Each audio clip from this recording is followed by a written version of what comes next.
Hello friends, welcome to our YouTube channel study pre questions. Friends, इस video में हम बनकेवरा भागवन का एक कविता पढ़ेंगे। मनमोहनी बनकेवरा से 2-3 कविता छूटा हुआ है, उसको पूरा करेंगे और साथ में क्विज भी लगाएंगे, जिससे हमें ये पता चलेगा कि किस तरह से प्रश्न पूछे जाते हैं। तो चलिए वीडियो को शुरू करते हैं। मनमोहनी कविता।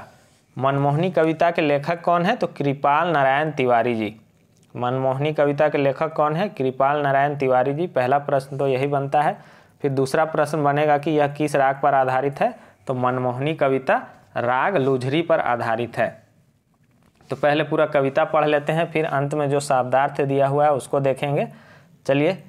लौके लहठी पर काला दूनों हाथे गोई, लौके लहठी पर काला दूनों हाथे, खोपा में खोसल झीका, मांग में लौके टीका, काने कुंडल झूमे बाला, दूनों हाथे गोई, लौके लहठी पर काला दूनों हाथे, खंभिया चमके गले, काजर कटाक्ष परे, पीठ में लोरत बेनी काला दूनों हाथे, लौके लहठी पर काला दूनों हाथे, देखी के ऐसन रंगे, कृपाल कर अंगे, तरंग गोविंद जी के लाला, दूनों हाथे गोई, लौके लहठी पर काला दूनों हाथे। तो ये कविता था।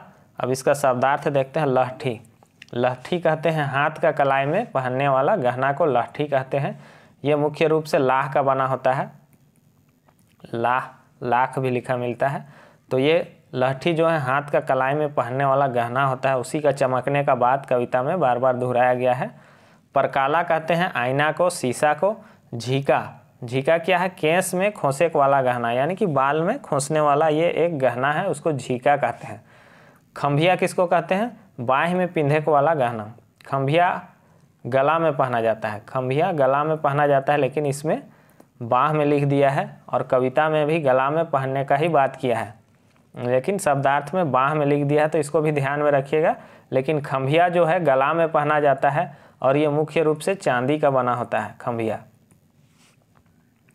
आगे देखते हैं बेनी। बेनी क्या कहते हैं? गांथल केस, यानी कि गूंथा हुआ बाल। औरतों का गुथा हुआ बाल जो है लड़कियों का, उसको क्या कहेंगे? बेनी या चूटी या चोटी कहते हैं हिंदी में। तो शब्दार्थ में इतना सा दिया हुआ है, बाकी हम लाइन बाय लाइन हिंदी अनुवाद करेंगे, उस समय सबका अर्थ बताते जाएंगे। तो चलिए वीडियो को शुरू करते हैं। मनमोहनी, मनमोहनी का अर्थ होता है मन को मोहने वाली, यानी कि बहुत ही आकर्षक सुंदर महिला को क्या कहते हैं? मनमोहनी। ये शब्द महिला के लिए ही उपयोग किया जाता है। मनमोहनी महिला के लिए, आकर्षक और बहुत ही सुंदर महिला के लिए ये शब्द का प्रयोग किया जाता है। मनमोहनी। लेखक कौन है? कृपाल नारायण तिवारी। तो देखते हैं कविता। लौके लहठी पर काला दूनों हाथे गोई, लौके लहठी पर काला दूनों हाथे। लौके का अर्थ होता है चमकना। लहठी का अर्थ मैंने बताया, क्या बताया? हाथ का कलाई में पहनने वाला गहना है। पर काला आईना। दूनों हाथे गोई, यहाँ पर देखिए लौके यानी कि चमकना, लहठी का हाथ का कलाई में पहनने वाला गहना जो कि लाह का बना होता है। परकाला यानी कि आईना। तो हाथ का लौके यानी कि चमक रहा है। दोनों हाथ का कलाई में जो लहठी पहनी हुई है वो कैसा चमक रहा है? आईने के जैसे चमक रहा है। परकाला यानी कि वो आईने के जैसे लवक रहा है, यानी कि चमक रहा है। दोनों हाथे गोई, गोई किसी को संबोधित किया जा रहा है, बताया जा रहा है। तो दोनों हाथ में ये लहठी कैसा चमक रहा है? आईने के जैसा चमक रहा है। लौके लहठी पर काला दूनों हाथे, वही लाइन को दोहराया गया है कि जो लहठी है कलाई में कैसे चमक रहा है? आईने के जैसा चमक रहा है, चकाचौंध कर रहा है। तो यहाँ पास ये समझ गए आप। खोपा में खोसल झीका, मांग में लौके टीका, काने कुंडल झूमे बाला, दूनों हाथे गोई, लौके लहठी पर काला दूनों हाथे। खोपा, खोपा कहते हैं गूंथा हुआ चूटी को, याद रखिएगा। खोपा कहते हैं नागपुरी में गूंथा हुआ जो चूटी होता है उसको खोपा कहते हैं। खोपा में खोसल झीका, यानी कि झीका क्या बताए थे? बाल में खोसने वाला ये एक गहना होता है। तो क्या बोल रहे हैं कवि कि खोपा में यानी कि चोटी में क्या हुआ? गूंथा हुआ चोटी में एक झीका खोसा हुआ है, डाला हुआ है। क्या है झीका? ये एक गहना डाला हुआ है। मांग में लौके टीका, इसमें एक स्त्री का वर्णन, उसका सुंदरता और उसके गहनों का वर्णन किया गया है। तो इसलिए आप ध्यान रखिएगा इतना सा बात। तो खोपा में यानी कि चोटी में क्या है खोसा हुआ? तो एक झीका है, एक गहना है, बाल में खोसने वाला गहना है। मांग में लौके टीका, और मांग में क्या? लौके यानी कि चमकना बताए थे। तो मांग में क्या चमक रहा है? टीका। ये टीका कहाँ चमक रहा है? तो मांग में। ये मांग टीका भी हो सकता है या किसी भी प्रकार का टीका हो सकता है जो कि मांग में चमक रहा है। काने कुंडल झूमे वाला, काने कुंडल झूमे वाला यानी कि कान में क्या कर रहा है, कुंडल झूम रहा है और बाला झूम रहा है। बाला भी होता है छोटा छोटा गोल गोल कान का पहनने वाला आभूषण है, और कुंडल भी क्या है, कान में पहनने वाला गहना है।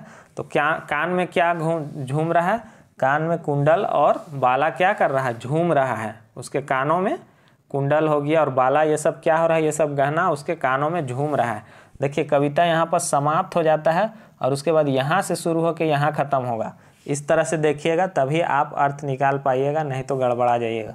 देखिए यहाँ से फिर देखिए, दोनों हाथे गोई लौके लहठी पर काला दोनों हाथे, यानी कि फिर वही लाइन को दोहराया गया है कि दोनों हाथ में क्या चमक रहा है, लहठी चमक रहा है। कैसे चमक रहा है, आईने के जैसा चमक रहा है। तो यहाँ पर आप समझ गए कि बाल में झीका क्या हुआ है, लगाया हुआ है, और मांग में क्या लवक रहा है, चमक रहा है, टीका चमक रहा है, और कान में कुंडल है और बाला है जो कि झूम रहा है।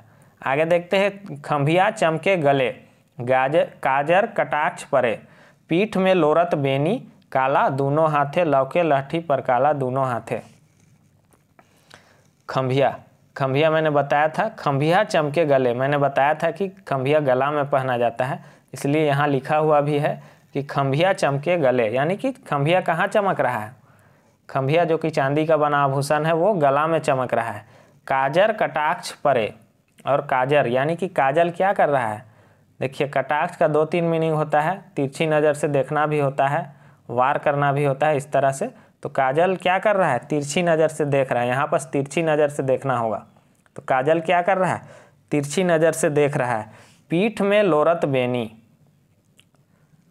बेनी जान रहे हैं, पीठ यानी कि पीठ में लोरत यानी कि क्या कर रहा है, लोर रहा है यानी कि डोल रहा है, ऐसे ऐसे पीठ में घूम रहा है, ऐसे ऐसे करके क्या घूम रहा है, बेनी यानी कि बाल का चोटी है वो पीठ में कहाँ है, क्या कर रहा है, लोर रहा है यानी कि घूम रहा है। काला, देखिए पीठ में लोरत बेनी काला, पीठ में क्या हो रहा है, जो चूंटी है वो क्या कर रहा है, घूम रहा है, ऐसे ऐसे घूम रहा है।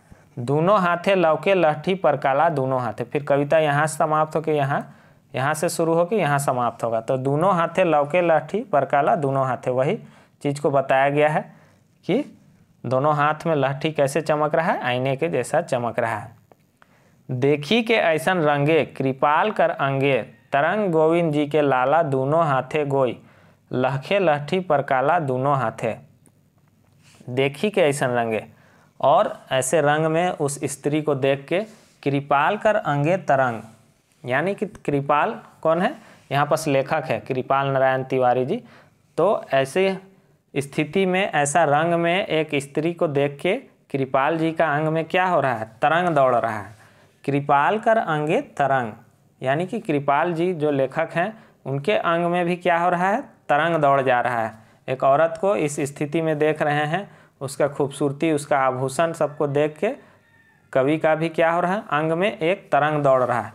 आगे देखिएगा, यहाँ पर समझने का बात है, गोविंद जी के लाला, गोविंद जी के लाला यहाँ पर श्री कृष्ण जी के लिए आया है नाम, श्री कृष्ण जी के बारे में बताया जा रहा है। क्यों बताया जा रहा है कि देखिए ये जो कविता है जिसमें जिस स्त्री का वर्णन किया जा रहा है वो प्रतीकात्मक रूप से राधा जी का वर्णन किया जा रहा है। इस कविता में प्रतीकात्मक रूप से, डायरेक्टली तो नहीं लेकिन प्रतीकात्मक रूप से राधा जी का वर्णन किया गया है, इसलिए यहाँ पर श्री कृष्ण जी का भी नाम लिया गया है। तो यहाँ पर आप इतना सा याद रखिएगा कि प्रतीकात्मक रूप से इसमें मनमोहनी में, कविता में राधा, मनमोहनी राधा का मोहक रूप का वर्णन किया गया है। इतना सा बात आप याद रखिएगा, इसलिए यहाँ श्री कृष्ण का भी जिक्र हुआ है।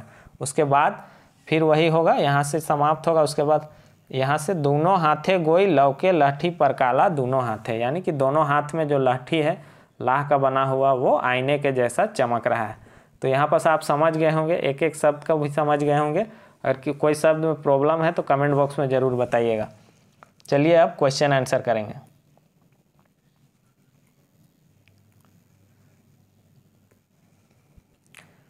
क्वेश्चन आंसर, अगर आप इसका क्वेश्चन आंसर चाहते हैं तो पीडीएफ ग्रुप से जुड़े, उनको बहुत सारा पीडीएफ दिया गया है मात्र 100 रुपया में।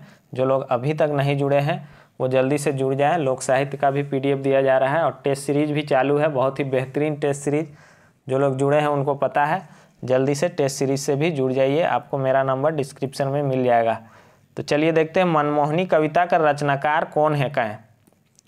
तो मनमोहनी कविता के रचनाकार कौन है, आसान क्वेश्चन है, कृपाल नारायण तिवारी जी। सही आंसर होगा ऑप्शन बी। अगला प्रश्न है, कृपाल नारायण तिवारी का कौन रचना बनकेवरा भागवन में संकलित है। क्वेश्चन इस तरह से भी पूछ सकता है। तो कृपाल नारायण तिवारी का कौन रचना बनकेवरा भागवन में संकलित है, तो ये है मनमोहनी। क्वेश्चन ऐसे भी पूछ सकता है कि बनकेवरा भागवन में संकलित मनमोहनी का है क्या, कविता, कहानी, निबंध, लेख। तो आपको इतना सा याद रखना होगा कि ये कविता है। अगला प्रश्न है, मनमोहनी पद्य रचना कौन राग पर आधारित है। यह भी इम्पोर्टेंट क्वेश्चन है। तो मनमोहनी का जो पद रचना है वो किस राग पर आधारित है, तो ये राग लुझरी पर आधारित है। सही आंसर होगा ऑप्शन डी। अगला प्रश्न है, मनमोहनी कविता में दोनों हाथ में का लौकिक बात कहल जाए है। मनमोहनी कविता में दोनों हाथ में क्या चमकने का बात कहा गया है, दोनों हाथ का कलाई में, तो ये है लहठी। सही आंसर होगा ऑप्शन बी लहठी। लहठी का चमकने का बात किया गया है। लहठी का के कहल जाएला, तो लहठी किसको कहा जाता है, हाथ का कलाई में पहनने वाला गहना को, जो कि लाह का, मुख्य रूप से लाह का बना होता है। अगला प्रश्न है, खोपा में का खोसल है। खोपा यानी कि गूंथा हुआ चोटी में क्या खोसा हुआ है, क्या लगाया हुआ है, तो वो है क्या है, झीका। ये भी एक गहना है जो कि बाल में लगाया जाता है। खंभिया चमके गले में खंभिया का है के, कविता में है खंभिया चमके गले में खंभिया क्या है। तो देखिए इसमें शब्दार्थ में दिया है बाह में पिंधक वाला गहना। तो इस बुक के हिसाब से जाइएगा तो ये सही आंसर होगा बाह में पहनने वाला गहना, लेकिन खंभिया ज़्यादातर गले में पहना जाता है, याद रखिएगा। कविता में भी गला में पहनने का बात किया है। कहाँ काला बेनी लोरत है, कहाँ पर काला बेनी जो है, काला चोटी जो है घूम रहा है, इधर उधर हो रहा है, तो ये पीठ में। सही आंसर क्या होगा, पीठ में। पीठ में लोरत बेनी काला में बेनी कर सामनार्थी शब्द है के। पीठ में लोरत बेनी काला में बेनी का सामनार्थी शब्द क्या हो जाएगा, चूटी या चोटी। सही आंसर होगा ऑप्शन ए चूटी। परकला माने का हवेला, परकला के माने क्या होता है, आईना या शीशा कह सकते हैं। तो सही आंसर होगा ऑप्शन डी। मनमोहनी कविता में प्रतीकात्मक रूप से केकर सुंदरता कर वर्णन करल जाए है। तो मनमोहनी कविता में प्रतीकात्मक रूप से किसका सुंदरता का वर्णन किया गया है, तो राधा का। सही आंसर होगा राधा कर। अगला प्रश्न है, लौके लहठी पर काला दोनों हाथे गोई। लौके लहठी पर काला दोनों हाथे गोई, देवल पंक्ति कौन कविता से लेवल जाया है।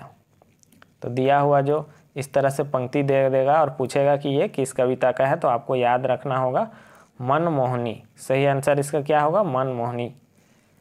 तो फ्रेंड्स इस वीडियो में बस इतना ही। वीडियो आपको कैसा लगा कमेंट बॉक्स में ज़रूर बताएं। और PDF ग्रुप और टेस्ट सीरीज से नहीं जुड़े हैं तो जल्दी से जुड़ जाइए। वहाँ आपको बहुत ही बेहतरीन क्वेश्चन दिया जा रहा है, जिससे कि आपको एग्ज़ाम में 100% बेनिफिट होगा। और चैनल पर नए हैं तो चैनल को सब्सक्राइब कीजिए और वीडियो को ज़्यादा से ज़्यादा शेयर कर दीजिए। Thanks for watching.